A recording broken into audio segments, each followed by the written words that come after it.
জমজমাট হয়ে উঠছে স্ট্রেঞ্জার থিংসের দুনিয়া বাঁচানোর লড়াই।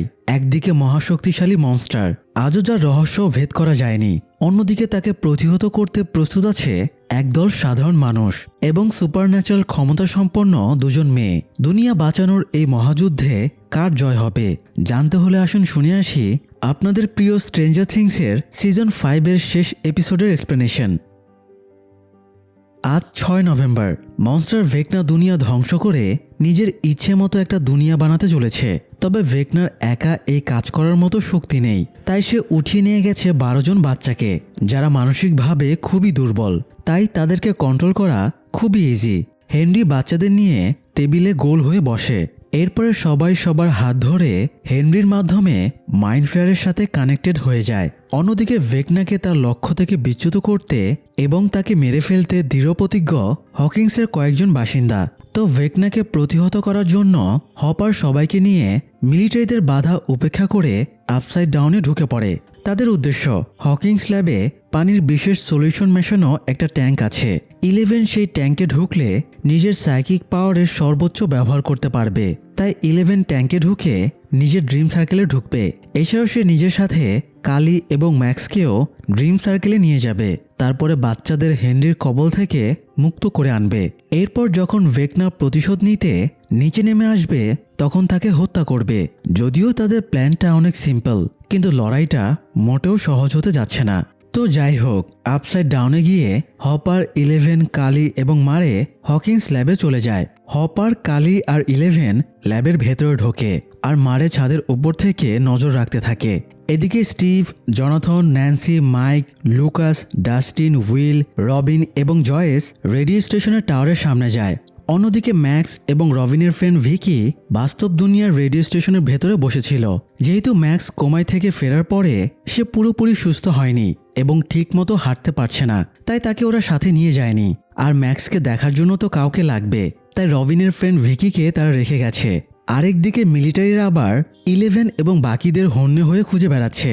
হপারেরা আপসাইড ডাউনে রেডিও স্টেশনে গাড়ি নিয়ে ঢুকেছিল, তাই military commander doctor K force নিয়ে রেডিও স্টেশনে চলে আসে এবং চারিদিক থেকে ঘিরে ফেলে। মানে তারা বাস্তব দুনিয়ার রেডিও স্টেশনে এসেছিল, যেখানে ভিকি এবং ম্যাক্স আছে। তবে বাইরের সিচুয়েশন বুঝতে পেরে ভিকি ম্যাক্সকে নিয়ে সিক্রেট চেম্বারে লুকিয়ে পড়েছিল। যাই হোক, 11 ল্যাবে ঢোকার পরে তার পুরনো স্মৃতি মনে পড়তে থাকে। ডক্টর ব্রেনার প্রথমবার যখন তাকে এখানে এনেছিল সেই স্মৃতি স্পষ্টভাবে তার মনে পড়ছিল। সে এই পানির ট্যাঙ্কে ঢুকেই প্রথমবার ভেকনাকে স্পর্শ করে মাইন্ড ফ্লেয়ারকে জাগিয়ে দিয়েছিল এবং অনিচ্ছাকৃতভাবে আপসাইড ডাউনের পোর্টাল ভেঙে দিয়েছিল। আজ আবার সেই একই ল্যাব, একই ট্যাঙ্কে ঢুকে সে সবকিছু স্বাভাবিক করতে চলেছে। তো হপার ট্যাঙ্কের ঢাকনা খুলে 11কে ভেতরে নামিয়ে দেয়। নামার আগে দুজনে নিজেদের প্ল্যান শেয়ার করে নেয়। তবে 11 বলে যদি উল্টাপাল্টা কিছু হয়েও যায় তবুও যেন হপার তাকে বাইরে বের না করে। ফিরতে হলে সে ভেকনাকে মেরে তবেই ফিরবে। তো ট্যাঙ্কে নামার পরে 11 ড্রিম সার্কেলে ঢুকে যায়। এরপর সে কালি এবং ম্যাক্সকেও নিজের ড্রিম সার্কেলে নিয়ে আসে। ম্যাক্স তো প্রথমে বুঝতেই পারেনি সে ড্রিম সার্কেলে ঢুকে গেছে। সে হঠাৎ খেয়াল করে সে হাত নাড়াতে পারছে না। তারপর দেখে সে মেঝেতেও পা ফেলতে পারছে না। তারপরে বুঝতে পারে সে আসলে এখন আর বাস্তব দুনিয়াতে নেই, সে এখন 11-এর ড্রিম সার্কেলে আছে। এদিকে মাইকেরা আপসাইড ডাউনের রেডিও স্টেশনের উঁচু টাওয়ারের উপরে উঠে যায়, যাতে অ্যাবিস দুনিয়াটা নিচের দিকে পড়তে শুরু করলে তারা দেখতে পায়। কিছুক্ষণের ভেতরে অ্যাবিস নিচের দিকে নামতে শুরু করে। তারা অদ্ভুত হয়ে দেখতে থাকে। ডাস্টিনের থিওরি সঠিক, বয়সে বাচ্চা হলেও বুদ্ধিতে আইনস্টাইন, নিউটনের চেয়ে কম না। যাই হোক, অন্যদিকে 11, ম্যাক্স এবং কালি অ্যাবিসে থাকা ভেকনার বাড়ির সামনে চলে যায়। ম্যাক্স বলে বডিটা যখন এখানেই আছে তাহলে ওকে এখানে মেরে দিলেই তো হয়, তাহলে ও কোনো প্রতিরোধ করার সুযোগই পাবে না। কালি জানায় এখানে ওকে মারা সম্ভব না, ওকে পুরোপুরি শেষ করতে হলে ওর হাইভ মাইন্ডে ঢোকা লাগবে। ম্যাক্স জিজ্ঞেস করে এটা ওর মাইন্ড না? 11 জানায় এটা আমার মাইন্ড, তাই এখানে আমার ওপরে প্রভাব পড়বে, ভেকনা বা অন্য কারো ওপরে প্রভাব পড়বে না। ওকে মারতে হলে ওর মাইন্ডে ঢুকতে হবে।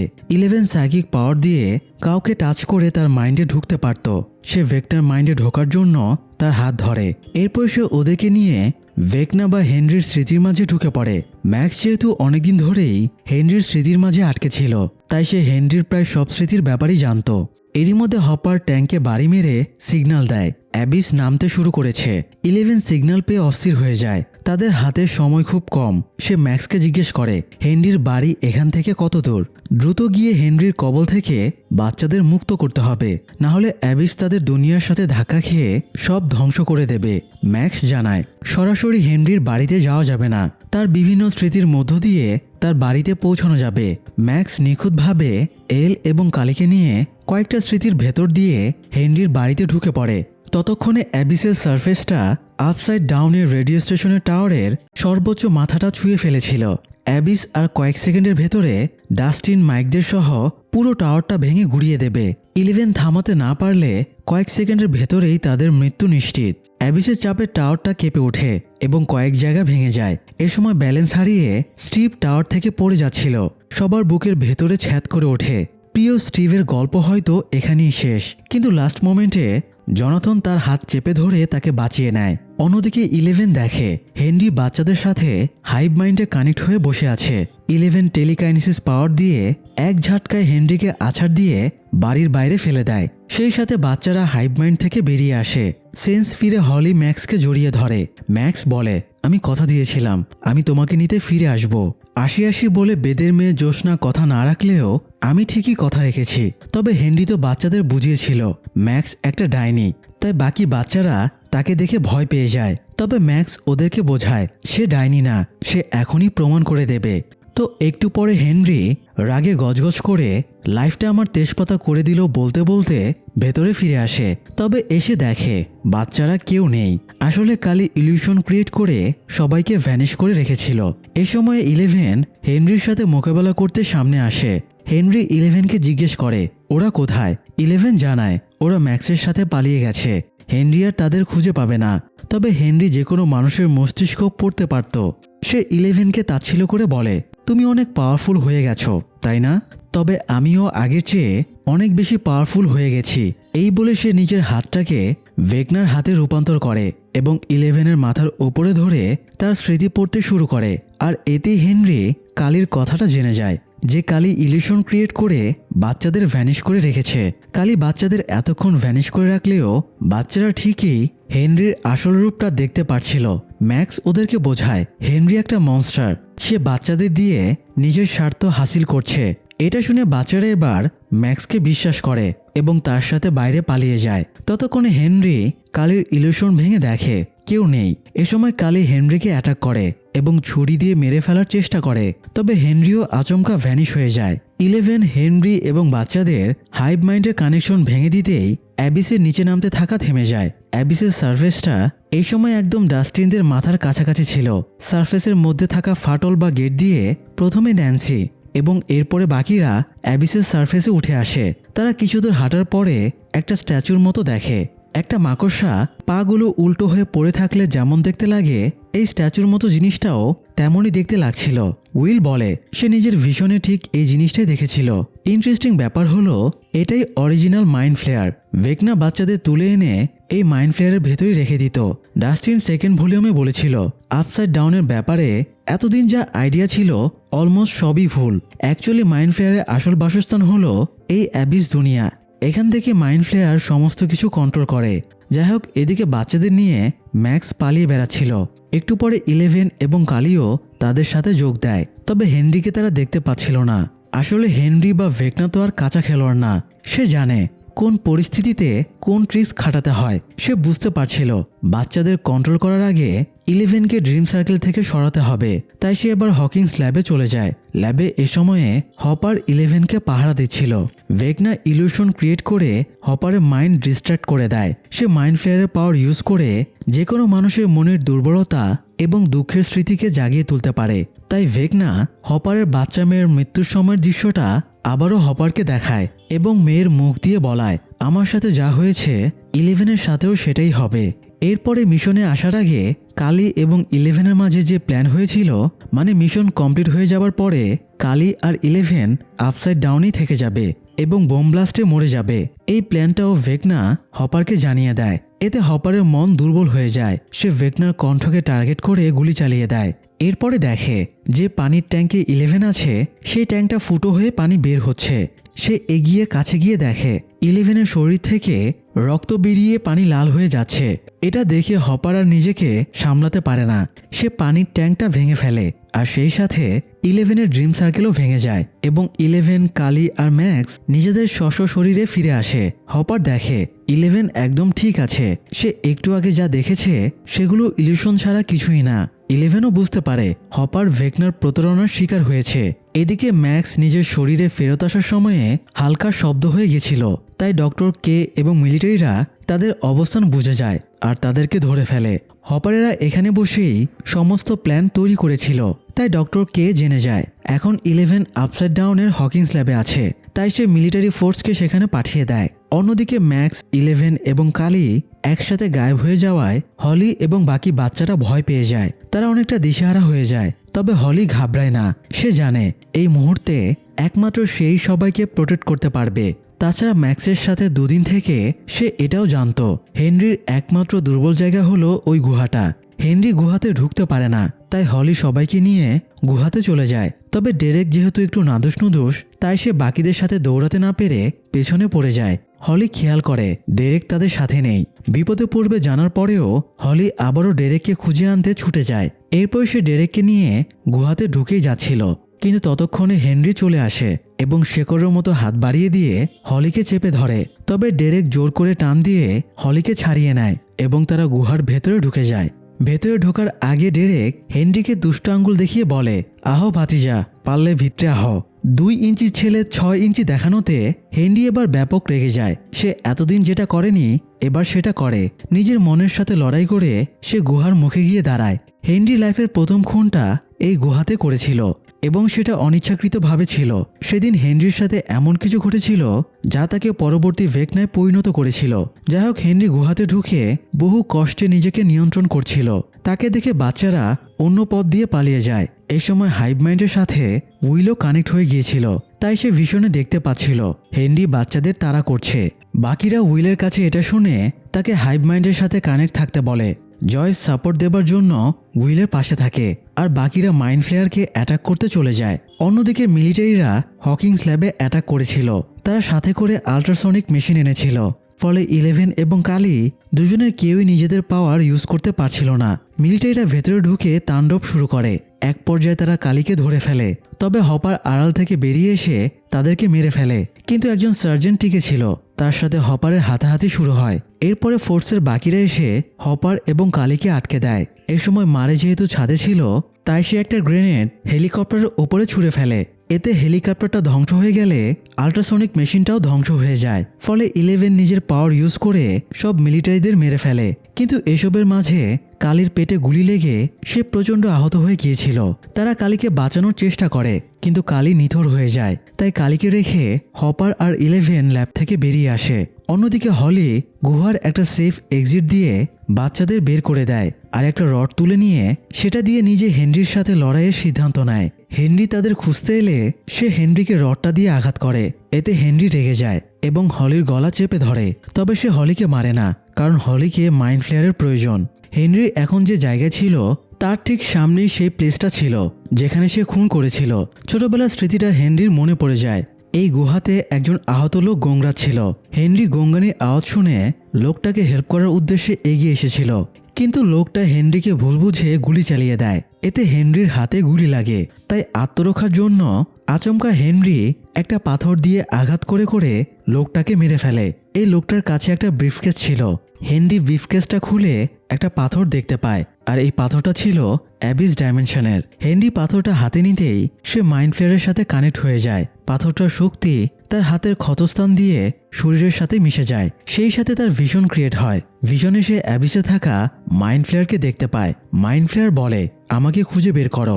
ওই সময় হেনরি যাকে মেরেছিল সেই লোকটা তখনও জীবিত ছিল। সে হেনরিকে সাবধান করে বলে, ওটাকে তোমার উপরে নিয়ন্ত্রণ নিতে দিও না, ওটার সাথে লড়াই করো, না হলে ও তোমাকে শেষ করে দেবে। হেনরি কিছু বোঝার আগেই নিজের হাতের বিশেষ পাওয়ার ফিল করে এবং আচমকা ম্যাজিকের মতো তার হাতের ইশারায় লোকটা মরে যায়। সেই থেকেই মূলত হেনরি মাইন্ড ফ্লেয়ারের পারপাস সার্ভ করছে। হেনরির যত পাওয়ার সে সবকিছুই মাইন্ড ফ্লেয়ারের কাছ থেকেই পাওয়া। যাই হোক, হেনরির যখন অতীতের স্মৃতি মনে পড়ছিল তখন উইল তার সাথে কানেক্টেড হয়েছিল, তাই সেও হেনরির অতীতের স্মৃতিগুলো দেখতে এবং জানতে পারে। উইল এবার হাইভ মাইন্ডের মাধ্যমে হেনরির সাথে কথা বলে। সে হেনরিকে বোঝায়, তুমি জাস্ট ছোট একটা বাচ্চা ছিলে, তোমার ওই লোকটাকে মারার পেছনে কোনো দোষ নেই।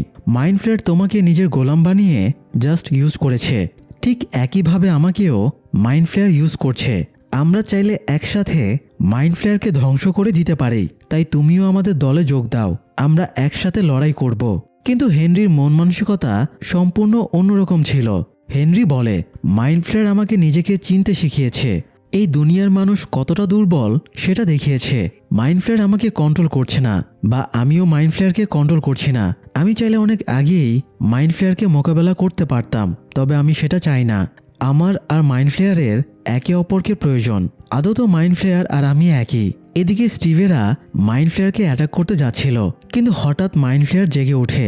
এতক্ষণ সেটা স্ট্যাচুর মতো পাগুলো উল্টে হয়েছিল, তবে এবার পাগুলো মাটিতে ফেলে সেটা উঠে দাঁড়ায় এবং মুখটা খুলে গর্জন শুরু করে। তারপরে বড় বড় পায়ে সবাইকে তাড়া করে। এটা যেখানেই পা ফেলছিল সেখানেই ভূমিকম্পের মতো হয়ে যাচ্ছিল। মাইন্ড ফ্লেয়ারের পায়ের আঘাত থেকে সার্ভাইভ করাই তাদের অসম্ভব হয়ে যাচ্ছিল। এক পর্যায়ে মাইন্ড ফ্লেয়ার নিজের বিশাল পা দিয়ে সবাইকে ঘিরে ধরে এবং মুখ হা করে তাদেরকে গিলে ফেলতে এগিয়ে আসে। তবে ঠিক এ সময়ে 11 চলে আসে এবং টেলিকাইনেসিস পাওয়ার দিয়ে মাইন্ড ফ্লেয়ারকে ধাক্কা মেরে সরিয়ে দেয়। এতে বাকিরা সেফ জায়গায় সরে যায়। এরপরে 11 দৌড়ে লাফিয়ে মাইন্ড ফ্লেয়ারের বুকে ফাঁকা করে সেখান দিয়ে তার ভেতরে ঢুকে পড়ে। সেই সাথে সে মাইন্ড ফ্লেয়ারের হাইভ মাইন্ডে ঢুকে পড়ে এবং ভেকনার মুখোমুখি হয়। দেহটা মাইন্ড ফ্লেয়ারের হলেও সেটার হাইভ মাইন্ড ছিল ভেকনা। তো এবার 11 আর ভেকনার মধ্যে লড়াই শুরু হয়। তবে 11-এর একার পক্ষে ভেকনার সাথে লড়াই করা সম্ভব না। ভেকনাকে প্রতিহত করতে হলে মাইন্ড ফ্লেয়ারকেও ধ্বংস করা লাগবে। বাড়ি থেকে ন্যান্সিরা তাকে হেল্প করতে চায়। ন্যান্সি সবাইকে বলে সে মাইন্ড ফ্লেয়ারকে ব্যস্ত রাখবে, ততক্ষণে সবাই যেন তাকে অ্যাটাক করার জিনিসপত্র রেডি করে ফেলে। তো ন্যান্সি মাইন্ড ফ্লেয়ারকে কয়েকটা গুলি করলে সেটা তার দিকে তেড়ে যায়। ন্যান্সি একটা গুহায় ঢুকে গেলে মাইন্ড ফ্লেয়ার গুহা ভাঙতে ভাঙতে ন্যান্সির দিকে তেড়ে যায়। এক পর্যায়ে মাইন্ড ফ্লেয়ার ন্যান্সিকে মেরেই ফেলবে। এমন অবস্থায় জনাথন ফ্লেম থ্রোয়ার এনে মাইন্ড ফ্লেয়ারকে আগুনে পোড়াতে শুরু করে। অ্যাবিসের মনস্টারদের আগুনে সেন্সিটিভিটি আছে, তাই মাইন্ড ফ্লেয়ার দুর্বল হয়ে যায়। তখন মাইক লুকাসেরাও চারিদিক থেকে মাইন্ড ফ্লেয়ারের উপরে আক্রমণ চালাতে থাকে। ন্যান্সিও গুলি চালায় আরেক সাইড থেকে। ডাস্টিন আর স্টিভ মাইন্ড ফ্লেয়ারের নিচে চলে যায়। এটার নিচের দিকের ত্বক নরম, তাই তারা নিচ থেকে বর্ষা দিয়ে আঘাত করতে থাকে। এই সময় দুজনে তাদের বন্ধু এডির কথা স্মরণ করে। মাইন্ড ফ্লেয়ার এডিকেও হত্যা করেছিল। যাই হোক, এদিকে মাইন্ড ফ্লেয়ার দুর্বল হয়ে যাওয়ায় ভেকনাও দুর্বল হয়ে পড়ে, তাই 11ও তাকে কবজা করে নেয়।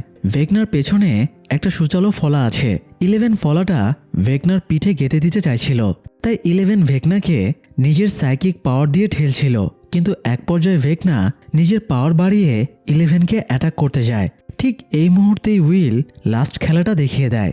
সেও মাইন্ড ফ্লেয়ারের হাইভ মাইন্ডের সাথে স্ট্রংলি কানেক্টেড হয়ে যায়। উইল বলে, আমি কাউকে ভয় পাই না। এই বলে সে মাইন্ড ফ্লেয়ারের পাওয়ার দিয়ে ভেকনার হাতটা ভেঙে দেয়। এই সুযোগে 11 সব শক্তি দিয়ে ভেকনাকে ফলার সাথে ঠেসে ধরে। এদিকে মাইন্ড ফ্লেয়ারের শরীরেও ততক্ষণে আগুন ধরে সেটা ভূপতিত হয়ে গিয়েছিল, ফলে ভেকনার পাওয়ারও অলমোস্ট শেষ হয়ে গিয়েছিল। একটু পরে ন্যান্সি ভেতরে ছুটে আসে। 11 আর সে একে অপরকে জড়িয়ে ধরে। ভেকনার নিয়ে আসা 12 জন বাচ্চা এতক্ষণ মাইন্ড ফ্লেয়ারের শরীরের সাথে আটকে ছিল। ন্যান্সি ছুটে গিয়ে প্রথমে হলিকে মুক্ত করে। সেন্স ফিরতেই হলির মুখের ভেতর থেকে মাইন্ড ফ্লেয়ারের পার্টিকেলগুলো বেরিয়ে যায়। এরপরে বাকিরাও সেখানে চলে আসে। সবাই মিলে বাকি বাচ্চাদেরও মুক্ত করে। ভেকনা যত কাণ্ড ঘটিয়েছে তাতে ভেকনাকে কষ্টে কাতরাতে দেখে কারোই মায়া হচ্ছিল না। ভেকনার দিকে তাকিয়ে জয়েসের ববের কথা মনে পড়ে। তার চোখের সামনেই ডেমোগর্গন ববকে ছিন্নভিন্ন করে মেরে ফেলেছিল। সেই রাগে জয়েস একটা কুড়াল দিয়ে ক্রমাগত আঘাত করে ভেকনার দেহ থেকে মাথাটা আলাদা করে দেয়। ডাস্টিন হপার আর মারেকে ওয়াকিটকিতে জানিয়ে দেয় তারা মিশন কমপ্লিট করে ফেলেছে এবং বাচ্চাদেরকেও উদ্ধার করেছে। কনফার্মেশন পেয়ে মারে বোমাগুলো অ্যাক্টিভেট করে দেয়। এরপরে গান প্লে করে সবাই আনন্দের সাথে আপসাইড ডাউন থেকে হকিংসে ফিরে আসে। কিন্তু ডক্টর কে মিলিটারিদের নিয়ে বাইরে অপেক্ষা করছিল। সে 11কে ধরে তাকে আবারও ল্যাবে নিয়ে গিয়ে এক্সপেরিমেন্ট করতে চায়। মিলিটারি গাড়িগুলো থামিয়ে দেয় এবং ইলেভেনকে খুঁজতে শুরু করে। ইলেভেন মাইকদের সাথেই ছিল, তবে মুহূর্তের ব্যবধানে সামহাও সে পালিয়ে যায়। ডাস্টিন আর মাইক একে অপরকে বলছিল, যাক ইলেভেন পালিয়ে গেছে, আর সমস্যা নেই। কিন্তু এ সময় মাইক নোটিশ করে ইলেভেন আপসাইড ডাউনের পোর্টালের গেটে দাঁড়িয়ে আছে। ইলেভেন এই বোকামিটা কেন করছে মাইকের বুঝেই আসছিল না, তাই সে ইলেভেনের কাছে ছুটে যেতে চায়, তবে মিলিটারিরা তাকে জোর করে আটকে রেখেছিল। হঠাৎ মাইক খেয়াল করে সে ইলেভেনের কাছে চলে এসেছে। আসলে ইলেভেন নিজের ড্রিম সার্কেল ইউজ করে মাইককে তার সাথে কানেক্ট করেছিল। মাইক ইলেভেনকে পালিয়ে যেতে বলে, তবে ইলেভেন মাইককে বলে সে যেখানেই পালাক না কেন ওই দুষ্ট লোকগুলো তাকে সব জায়গায় তাড়া করে বেড়াবে, তাই এবার তাকে বিদায় জানাতেই হবে। মাইক বলে তারা আবারও একসাথে ফাইট করবে এবং কোনো না কোনো উপায় ঠিক বের করে ফেলবে। কিন্তু ছোটবেলা থেকেই ইলেভেন ল্যাবের এক্সপেরিমেন্টের অত্যাচারে বড় হয়েছে। মাঝখানে যদিও হপার তাকে নিজের মেয়ের মতো আগলে রেখেছিল। হপারই ইলেভেনকে ভদ্রতা, সংস্কৃতির শিষ্টাচার শিখিয়েছিল। তাছাড়া মাইকও সবসময় ইলেভেনকে সাপোর্ট দিয়েছে। সেই প্রথম পরিচয় থেকে শুরু করে মাইক সবসময় ইলেভেনকে আগলে রেখেছে। ভালোবাসা বলে যে একটা জিনিস আছে, এটা মাইকই ইলেভেনকে ফিল করিয়েছে। এছাড়া দুজনেই একে অপরকে ছাড়া অসম্পূর্ণ, কিন্তু এই নিষ্ঠুর দুনিয়া তাদেরকে একসাথে থাকার সুযোগটুকু দিল না। তাই ইলেভেন মাইকের কাছ থেকে চিরদিনের জন্য বিদায় নিয়ে নেয়। এরপরে ড্রিম সার্কেল ভেঙে মাইক নিজের পজিশনে ফিরে যায়। বাকিরাও ইলেভেনকে অনুনয় বিনয় করছিল যাতে সে এমনটা না করে, কিন্তু ইলেভেন কারো কথা শুনে না। সে সবার ভালোবাসাময় মুখগুলোর দিকে তাকিয়ে থাকে। এরই মধ্যে মারের সেট করে আসা বোমাগুলো ব্লাস্ট করতে শুরু করে। এতে পুরো আপসাইড ডাউন ধ্বংস হয়ে যায়। সেই সাথে ছিন্ন ভিন্ন হয়ে মিলিয়ে যায় সবার প্রিয় ইলেভেন। মুহূর্তের তাণ্ডবের পরে সবকিছু একদম শান্ত হয়ে যায়। মানুষগুলো চুপ হয়ে যায়। স্বজন হারানোর বেদনায় তাদের মন বরফের মতো শীতল এবং স্থির হয়ে যায়। শুধু চোখ বেয়ে বেদনার বরফ গলা জল অনবরত বেরিয়ে আসতে থাকে। যাই হোক, এরপরে 1.5 বছর কেটে যায়। হকিংস শহর এখন সম্পূর্ণ স্বাভাবিক। হকিংসের দুর্ঘটনায় মৃতদের জন্য ততদিনে মেমোরিয়াল বানানো হয়ে গেছে। যদিও আজ পর্যন্ত হকিংস পাশে আপসাইড ডাউন বা অ্যাবিস কিংবা মনস্টারের ব্যাপারে কিছুই জানতে পারেনি। তারা শুধু জানে একটা ভূমিকম্প হয়েছিল, এতে লোকগুলো মারা গেছে।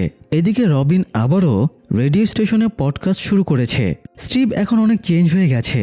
প্রথমের দিকে যে স্টিভ বদমাস বখাটে টাইপের ছিল, সে এখন বাচ্চাদের স্পোর্টস ট্রেনার হয়ে গেছে। সবসময় হইহুল্লোড়ে মেতে থাকে। এদিকে লুকাস এবং ম্যাক্সের জুটি আইকনিক বলা চলে। ম্যাক্স যতদিন হাসপাতালে কোমায় ছিল, লুকাস কখনো তাকে দূরে সরিয়ে দেয়নি। প্রতিনিয়ত ম্যাক্সের খেয়াল রেখেছে। এমনকি ম্যাক্স যে হেনরির স্মৃতির মাঝ থেকে বেরিয়ে আসতে পেরেছে, সেটাও লুকাসের জন্যই। তাই দুজনে এখন একসাথে খুবই ভালো আছে। যাই হোক, আজকে আবার মাইক, লুকাস, ডাস্টিন, উইলদের ব্যাচের সমাবর্তন অনুষ্ঠান। কারণ অবশেষে তারা গ্র্যাজুয়েশন কমপ্লিট করে ফেলেছে। সবাই এই আনন্দে উল্লাস করছিল। শুধুমাত্র মাইকের মনে কোনো আনন্দ ছিল না। সে এখনও ইলেভেনকে ভুলতে পারেনি। মাইক রোড সাইডে একটা বেঞ্চে বসেছিল। এ সময় হপার তার কাছে যায়। হপার তার চুলদাড়ি কেটে আবারও পুলিশের পুরনো চাকরিতে জয়েন করেছে। মাইক সবসময় মন খারাপ করে থাকতো, তাই মাইকের মা হপারকে মাইকের কাছে পাঠিয়েছিল যাতে বুঝিয়ে মাইককে স্বাভাবিক করা যায়।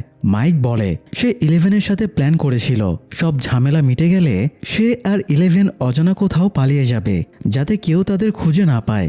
মাইক এমন একটা জায়গায় যাবার কথা বলতো যেখানে 3টা পানির ঝর্ণা আছে। মাইকের ধারণা হয়তো তার এই ছেলে মানুষই কথার জন্য ইলেভেন তাকে ভরসা করতে পারেনি, না হলে ইলেভেন তার সাথে সব ছেড়ে ছুড়ে দূরে যেতে রাজি হতো। হপার মাইককে বোঝায় ইলেভেনের পরিণতির জন্য মাইকের কোনো দোষ নেই। ইলেভেন তার পথ নিজে চুজ করেছে, তাই মাইকও যেন নিজের পথ বেছে নেয় এবং মুভ অন করে। হপারের কথায় মাইক কিছুটা শান্ত হয় এবং বাকি বন্ধুদের সাথে সমাবর্তন অনুষ্ঠানে যোগ দেয়। অনুষ্ঠানের প্রিন্সিপাল ডাস্টিনকে বিদায়ী ভাষণ দেবার আমন্ত্রণ জানায়। ডাস্টিন ভাষণ তো ভালোই শুরু করে, কিন্তু এরপর সে এমন কথাবার্তা শুরু করে এতে স্যারদের অবস্থা কাহিল হয়ে যায়। পড়াশোনার জেলখানা থেকে মুক্তি পাবার আনন্দে ডাস্টিন নিয়ম শৃঙ্খলা সব ভুলে যায়। বাকিরাও অবশ্য ডাস্টিনেরই সঙ্গ দেয়। স্পিকারের আওয়াজ শুনে মাইকের আবারও ইলেভেনের চলে যাওয়া মুহূর্তটাকে মনে পড়ে যায়। আসলে ছেলেদের মন এমনই, কাউকে সত্যিকারের ভালোবাসলে তার স্মৃতি কখনোই ভোলা যায় না। তো যাই হোক, বিকেলে বড়রা মানে স্টিভ, জনাথন, ন্যান্সি এবং রবিন রেডিও স্টেশনের ছাদে আড্ডা দিতে বসে। অনেকদিন পরে রিইউনিয়ন হয়ে তারা প্রচুর গল্পগুজব করে। জনাথন আর ন্যান্সি শেষ পর্যন্ত নিজেদের রিলেশন থেকে ব্রেকআপ করে নিয়েছে। যদিও তাদের রিলেশনে বিশেষ সমস্যা ছিল না, তবে তারা যতটা না কাপল হিসেবে পারফেক্ট, তার চেয়ে বন্ধু হিসেবে আরও বেশি পারফেক্ট। তাই তারা বন্ধু হয়েই একে অপরের পাশে থাকতে চায়। এদিকে হপার আর জয়েস যেহেতু দীর্ঘদিন ধরেই একে অপরকে পছন্দ করে, আবার দুজনেই যেহেতু বিপত্নিক, তাই হপার জয়েসকে বিয়ের প্রপোজাল দেয় আর জয়েসও খুশি মনে একসেপ্ট করে নেয়। অন্যদিকে এখনও রাতে মাইকের বাড়ির বেসমেন্টে ডানজিয়ন্স অ্যান্ড ড্রাগনস গেমের আসর জমে। আজকেও তারা খুব আনন্দের সাথে গেম খেলে। গেম শেষে আবারও মাইক একটু গম্ভীর হয়ে যায়। সে আজও 11-এর মৃত্যুটা মেনে নিতে পারেনি। সে 11-এ বেঁচে থাকার বিভিন্ন রকমের পসিবিলিটি ভেবেছে। এর মধ্যে সবচেয়ে লজিক্যাল থিওরি হলো 11 মাইকের কাছে বিদায় নেবার জন্য ড্রিম সার্কেল ইউজ করেছিল, কিন্তু ওই সময়ে সেখানে মিলিটারিরা আল্ট্রাসনিক মেশিন চালু করে রেখেছিল। আল্ট্রাসনিক সেন্সর চালু থাকলে 11-এর পক্ষে নিজের পাওয়ার ইউজ করা অসম্ভব। সবাই ওই সময়ে 11-এর দিকে এত বেশি ফোকাস করেছিল যে এই ব্যাপারটা খেয়ালই করেনি। মাইকের ধারণা কালি হয়তো মরার আগে 11-এর সাথে প্ল্যান করেছিল সে 11-কে এখান থেকে পালাতে হেল্প করবে। কালি মরার আগে পোর্টালের গেটে 11-এর একটা ইলিউশন ক্রিয়েট করে। এই সময় আসল 11 সবার চোখ ফাঁকি দিয়ে বেসমেন্টের টানেল ধরে পালিয়ে যায়, যাতে ডক্টর কে সহ বাকি সবাই বিশ্বাস করে 11 মরে গেছে। বন্ধুরা মাইকের এই থিওরি বিশ্বাসও করে না, আবার অবিশ্বাসও করে না, যদিও তারা মাইকের লজিককে সহমত জানায়। কারণ লজিক্যালি এভাবে 11-এর বেঁচে থাকার পসিবিলিটি অনেক বেশি।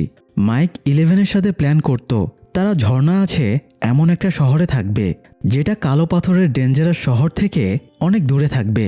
মাইকের ধারণা 11 এখন এরকম সুন্দর কোনো একটা শহরে রয়েছে। মাইকের ইচ্ছে সে লেখক হবে।